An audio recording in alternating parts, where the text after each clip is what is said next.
I was going to say that's an ugly scene. That's a beautiful scene. These people gathered around the table, but the market was certainly an ugly scene today. And back now with a reaction to the Treasury plan that may take equity stakes in some of the nation's banks. In short, nationalizing at least part of the equity in banks. Let's get a small town banker point of view from Bill Wyckoff. He's president of Labette Bank in Kansas. He joins us now from Tulsa.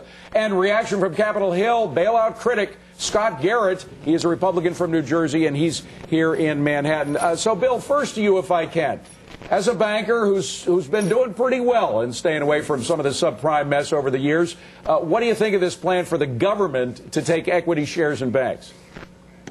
Well, the government hasn't done too well taking equity shares in anything. I can remember a few years back when they ended up with an equity share in some little institution out in Nevada.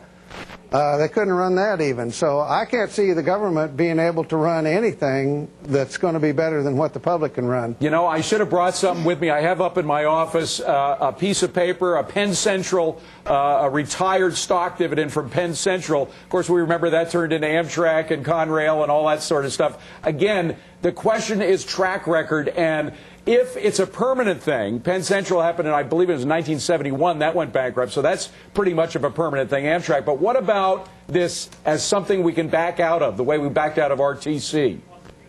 Actually, the RTC is totally separate from what we're talking about now. The RTC took separate identified assets, and then they liquidated those. When you're taking an equity position, that's a total different story. So is there a way that they can build this thing where there is an exit plan, or do you think this is something that's going to be hard to back out of? Oh, I don't think they'll ever back out. That's why we really don't want to see the government get involved in the first place. Well, Scott Garrett, that's a frightening thought, the fact that they may be in there permanently.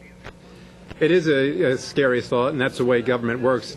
Try to think for a moment of any program, whether you're talking about equity purchases or any program that the federal government sets up where they actually then step back a few years later and say, the Civil Aeronautics Board is the only one I can think of. Well, good for you that they actually came up with that. Okay, but other than that, look at one other one. I mean, and it's a worthwhile one. TRIA. After 9/11, no one was dealing with insurance as far as these large buildings with regard to terrorist attack and what have you. They said that was going to be a one-year program until the market got back into it. Now we're in 2008. We just did an extension for another half a dozen years.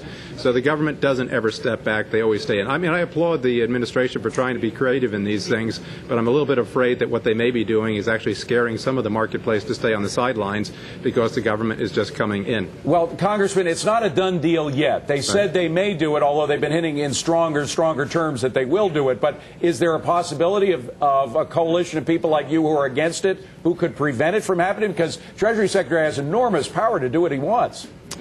It would appear that the Treasury Secretary and the chairman of the Fed have unlimited authority to do anything that they want because, look, we spent about a week to 10 days in order to come up with $700 billion to come up with that bailout plan, and you could discuss whether it was good or not, but that's what Congress passed. Now, just a couple days ago, the Fed came up with their plan to buy commercial paper. It's sort of akin to what we were doing over there. I haven't seen a dollar figure on that. I saw one figure around $600 billion.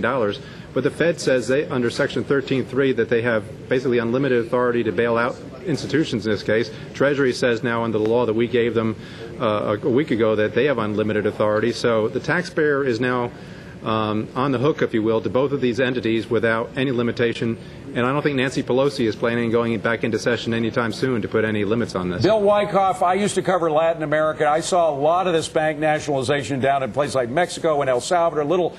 Some of the banana republics down south did it, and they couldn't get it right. Again, we're a very different type of society. But the problem with these nationalizations, when I've seen them, is they support the weakest link. And the healthy banks are the ones that lose some of the support because all the benefits go to those weakest links who become part of the government. That's where a lot of the depositors go, and that's the scary thing. So good banks like yours could lose at a program like this, no?